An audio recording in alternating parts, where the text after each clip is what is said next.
You probably couldn't guess what song this is. See what I'm saying? Natalie Cole, the daughter of Nat King Cole, one of the smoothest voices to ever bless a microphone. You'd think that being born into that kind of legacy would guarantee her a life of easy fame, non-stop applause, red carpets forever. But nah, it wasn't like that. Not even close. Natalie's story is wild, man. It's got everything: the glow of success, the shadows of addiction, the fight for survival, and that bittersweet question that just won't go away: why was she always underrated? From the jump, Natalie had this crazy gift, a voice that could glide from soulful R&B to tender jazz like silk sliding off your skin.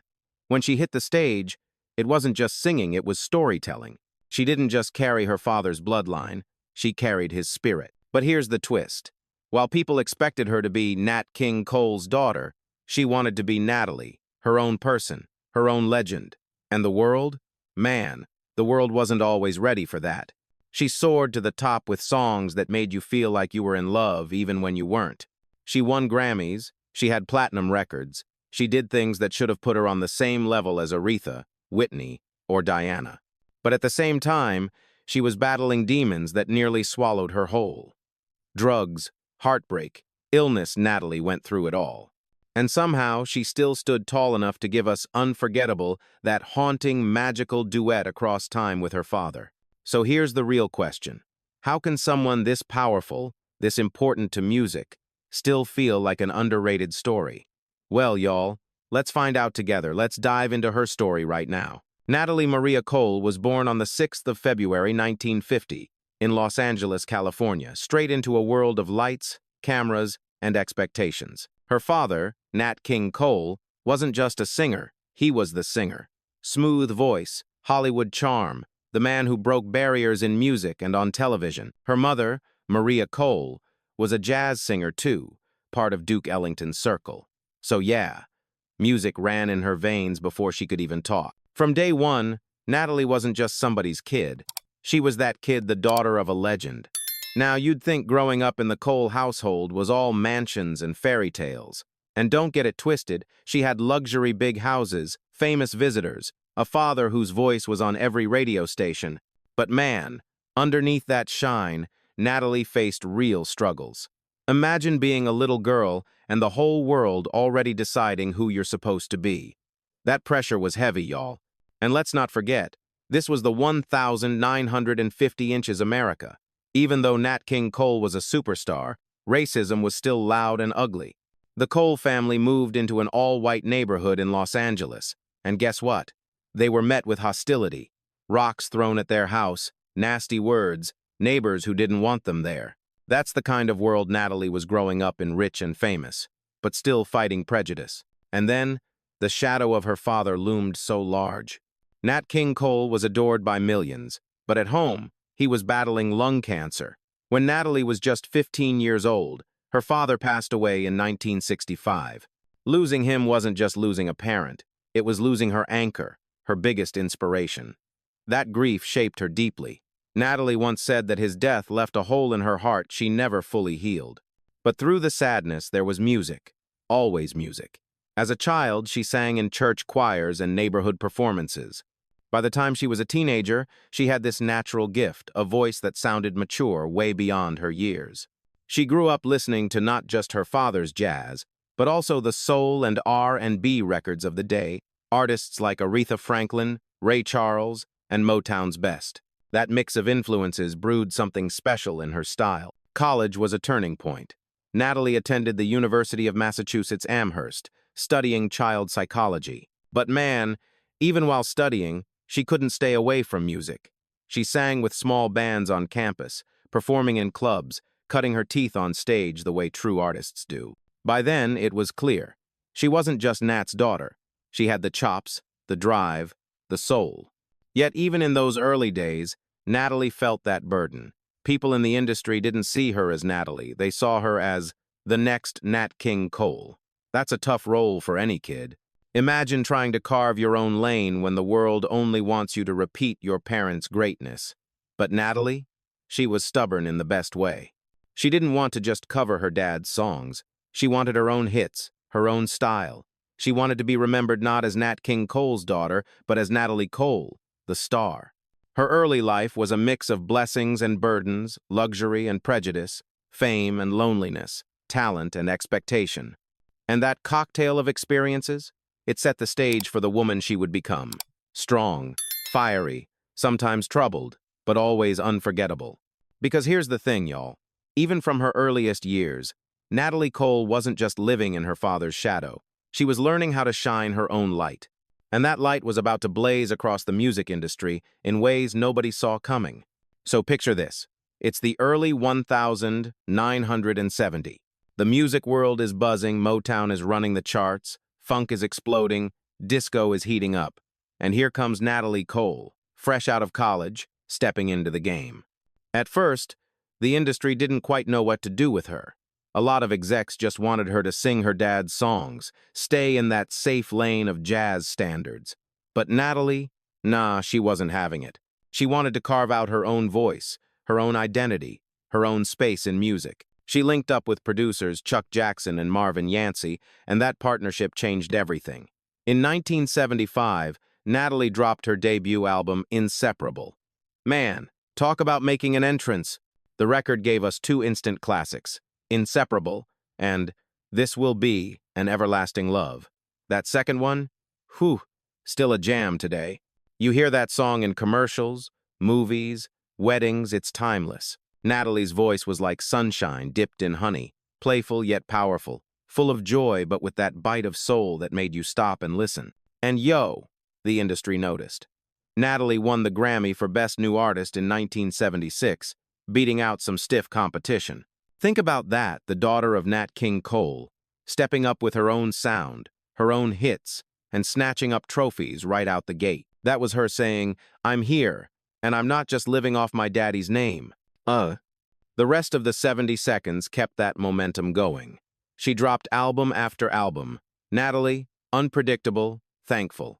She was a machine, cranking out music that blended R&B, soul, and just a little bit of jazz influence. Tracks like Sophisticated Lady, She's a Different Lady, and I've Got Love on My Mind showed off her versatility.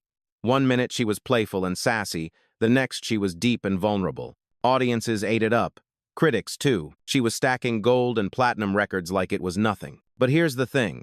Man, even with all that success, Natalie was still fighting for recognition.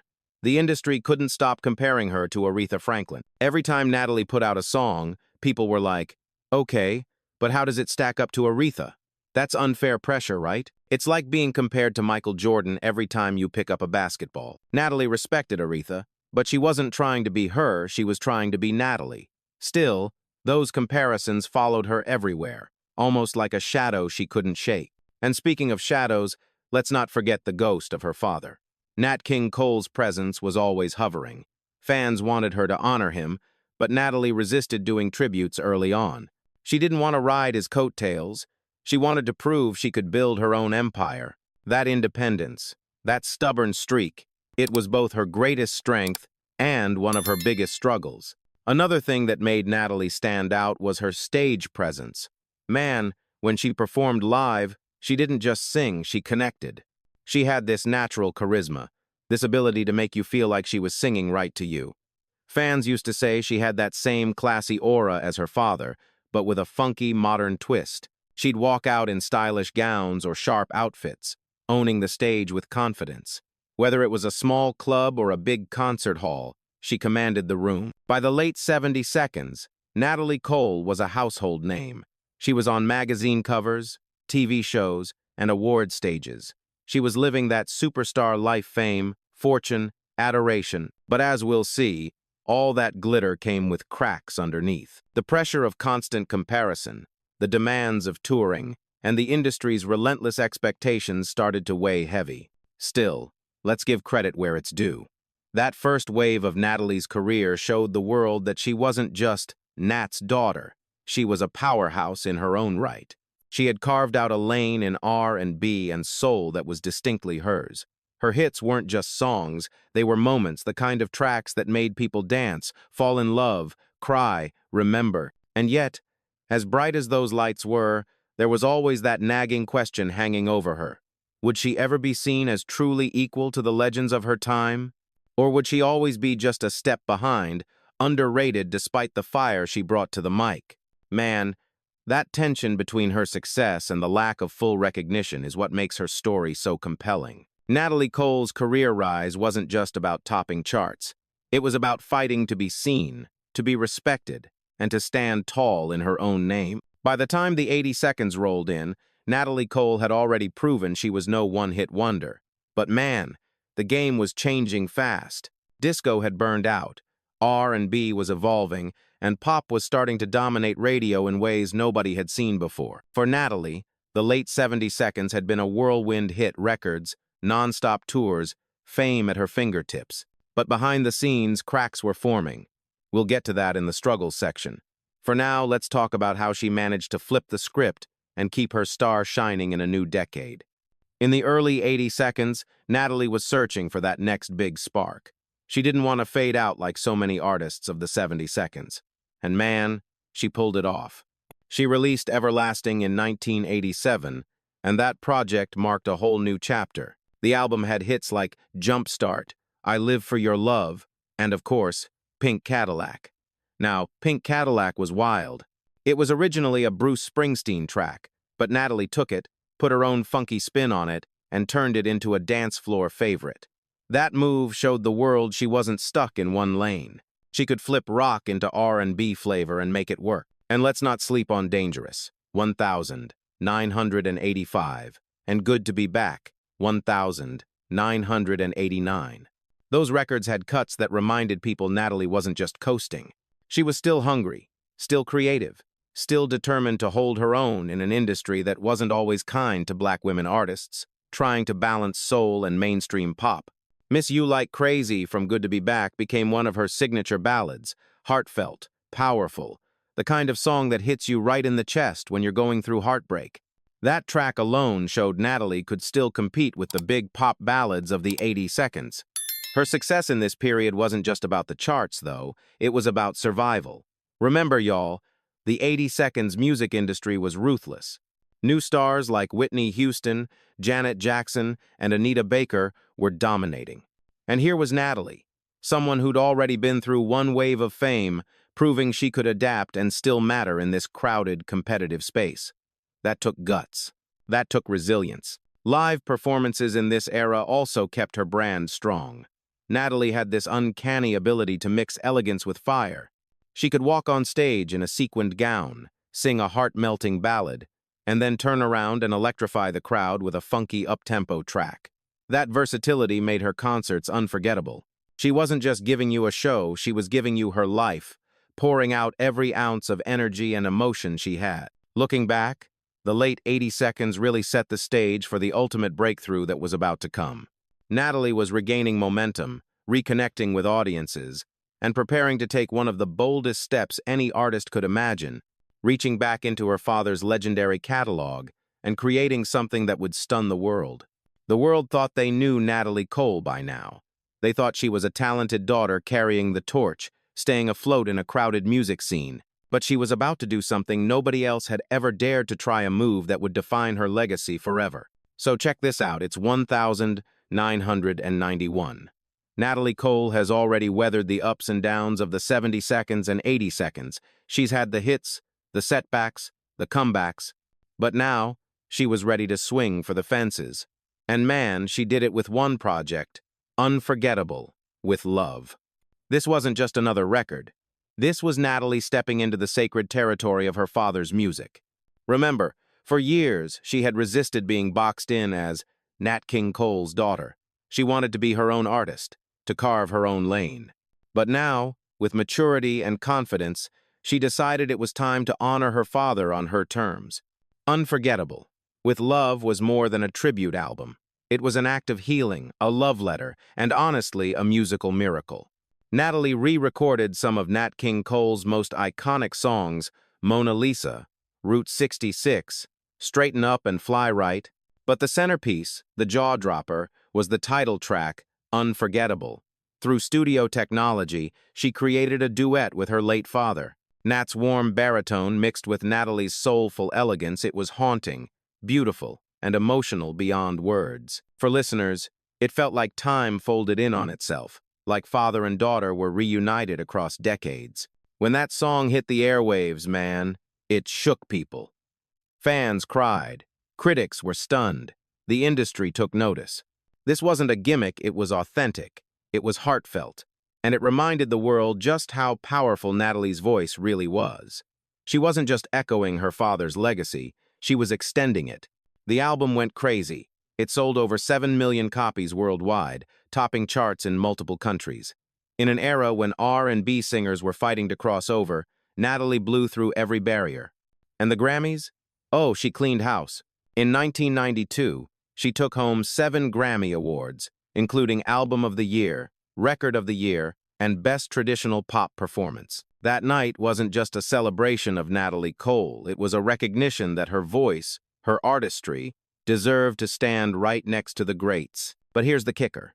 Even with all that success, Natalie still didn't always get the same props as her peers. People loved the album, sure, but some critics tried to frame it like her biggest moment only came because of her father's music.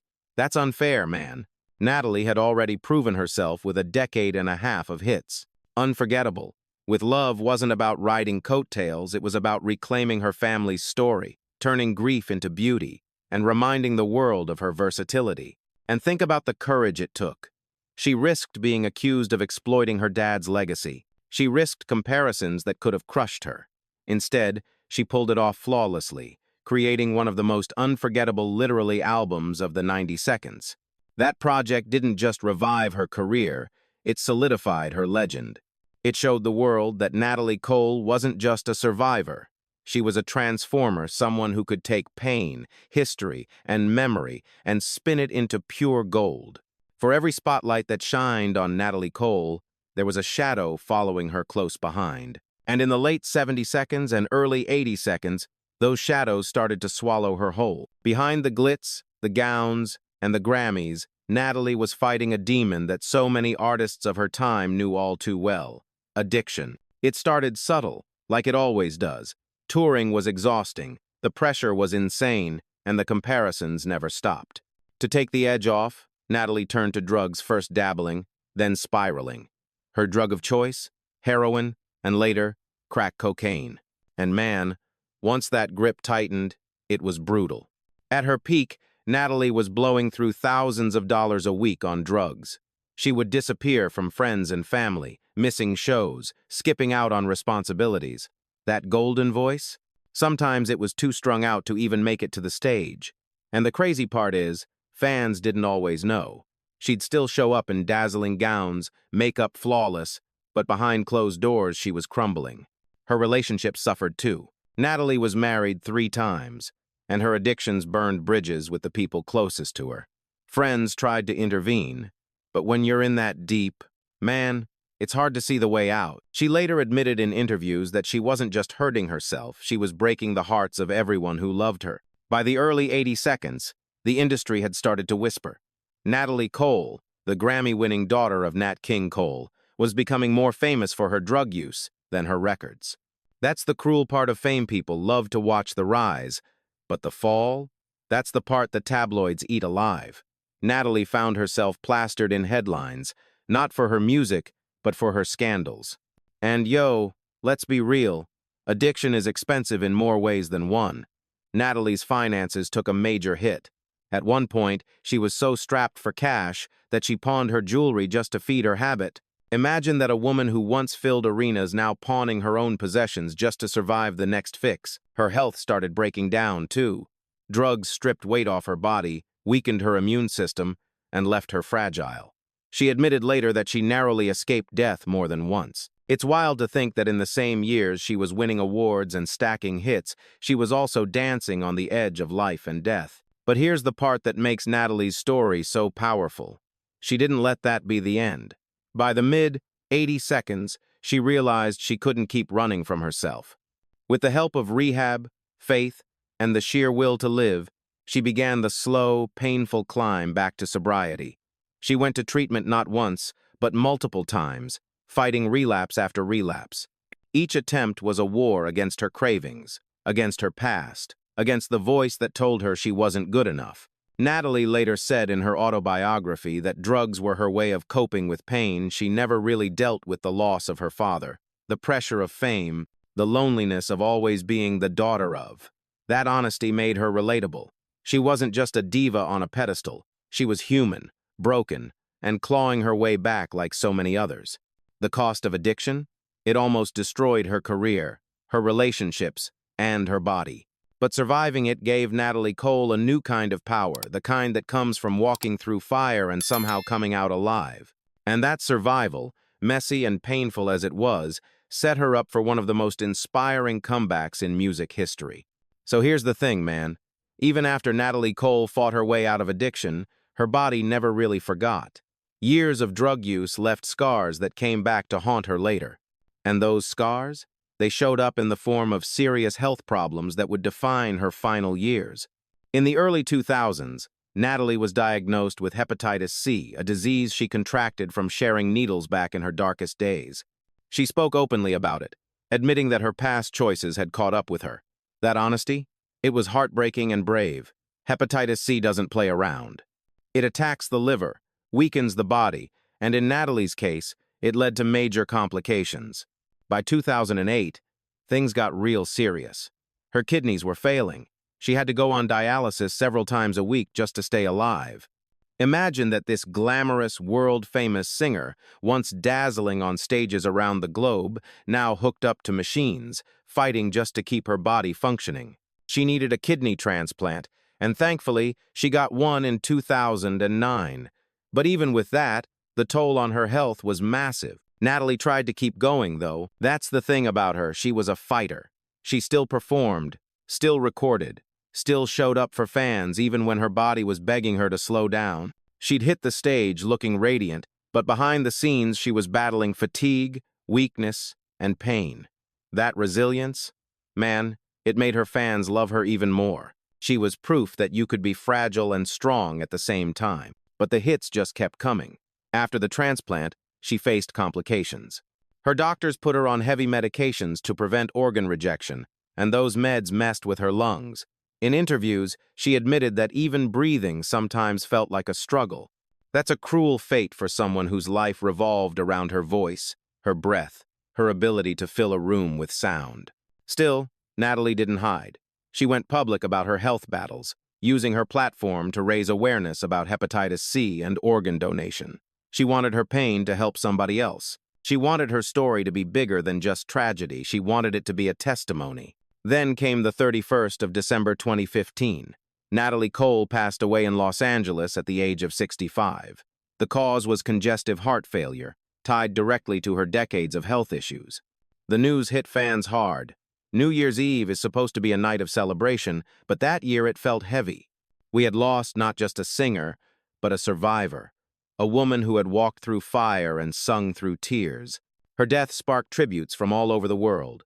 Fellow artists, from Smokey Robinson to Aretha Franklin, praised her strength and her voice.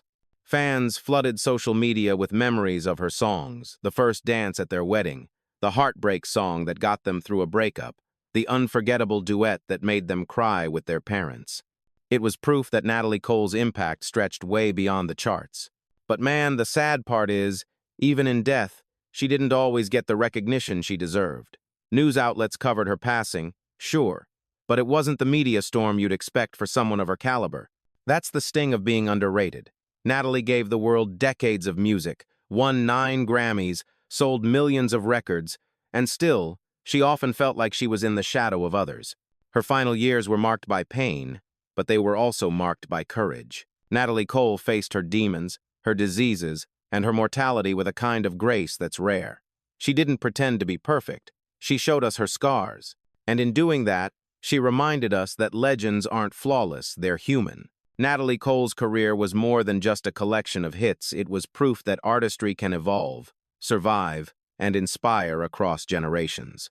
Her influence can still be felt in the way singers blend genres today. She never stuck to one lane, man. From the soulful R&B of This Will Be, to the glossy pop of Pink Cadillac, to the jazz elegance of Unforgettable. With love, Natalie showed that an artist could reinvent themselves without losing authenticity. That's huge. For young singers, especially black women coming up in the industry, Natalie's career was a blueprint. She showed you didn't have to be trapped by one label or one expectation.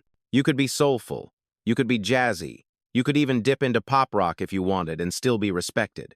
Artists like Alicia Keys, Jennifer Hudson, and even Janelle Monáe owe something to that versatility Natalie championed. Her voice, man, that was the real instrument. It wasn't just about power, it was about emotion. She could hit you with playful joy on This Will Be, and Everlasting Love, and then break your heart wide open with Miss You Like Crazy. That range of feeling influenced how singers approach ballads and up-tempo tracks alike. It wasn't just about showing off pipes, it was about telling stories with sound. And of course, there's the cultural weight of Unforgettable. That father-daughter duet is one of the most iconic moments in modern music. It opened doors for how technology could be used to connect generations, and it's been referenced in pop culture ever since. More than that, it gave fans a healing moment, a chance to witness love between a father and daughter that death couldn't erase. That's bigger than music. That's legacy. But Natalie's influence wasn't only about sound. It was also about resilience. Her story of falling into addiction, fighting her way back, and still delivering some of her best work afterward, that inspired countless people. She wasn't ashamed to tell the truth about her struggles, and by doing that, she gave hope to folks dealing with their own demons. In a way, her legacy is about more than notes and lyrics. It's about survival, honesty, and grace under fire. And let's not forget how she carried her father's name with dignity. She didn't let it define her, but she didn't run from it either. Instead, she wove it into her art when she was ready. That balance of honoring the past while building her own future is a lesson for any artist trying to step out of a giant shadow. At the end of the day, Natalie Cole influenced not just what we hear in music, but how we feel it. She taught us that music could be both timeless and evolving, rooted in tradition but reaching for new horizons. And that, my friends, is the kind of impact that doesn't fade. Here's the wild thing, man. For all the Grammys, platinum records, and iconic performances, Natalie Cole never quite got her flowers the way she deserved. People respected her, no doubt. They loved her voice, they bought her records. But when folks start naming the greatest, the divas, the queens of soul, the legends of pop, Natalie's name too often gets left out of the conversation. And that's crazy when you think about it. Part of it comes down to timing. Natalie came up in the 70 seconds, right when Aretha Franklin was already crowned the Queen of Soul. Then the 80 seconds hit, and Whitney Houston stormed the scene with a once-in-a-generation powerhouse voice. Add Diana Ross, Anita Baker, Chaka Khan, the lane was crowded, and Natalie sometimes got treated like she was in the second row, even when she was dropping songs that stood toe-to-toe with all of them. Then there was the shadow of her father. Don't get it twisted, honoring Nat King Cole was beautiful, but for critics, it created this trap. They'd say her biggest achievement was tied to her dad's music. Like, come on. Natalie had a decade of hits before Unforgettable, with Love. She proved herself long before that. But some folks still framed her as the daughter keeping the legacy alive rather than a legend in her own right. That label of Nat's daughter never fully faded, and it robbed her of some recognition she earned with sweat, tears, and talent. And let's be real, her struggles with drugs and health also shaped how people saw her. The media loves a comeback story, but they also love to reduce artists to their scandals. Natalie was brutally honest about her demons, but that honesty sometimes overshadowed the artistry. Instead of being remembered solely for her insane catalog of music, she often got reduced to the narrative of survival. Important, yes, but limiting too. Yet here's the truth. Natalie Cole was every bit as deserving of the top-tier spotlight as her peers. She wasn't just a great singer, she was a shapeshifter who could glide between R&B, jazz, pop, and soul with ease. She kept her career alive through multiple decades, something not many artists can say. And that duet with her father? It's one of the most unforgettable moments in music history, period.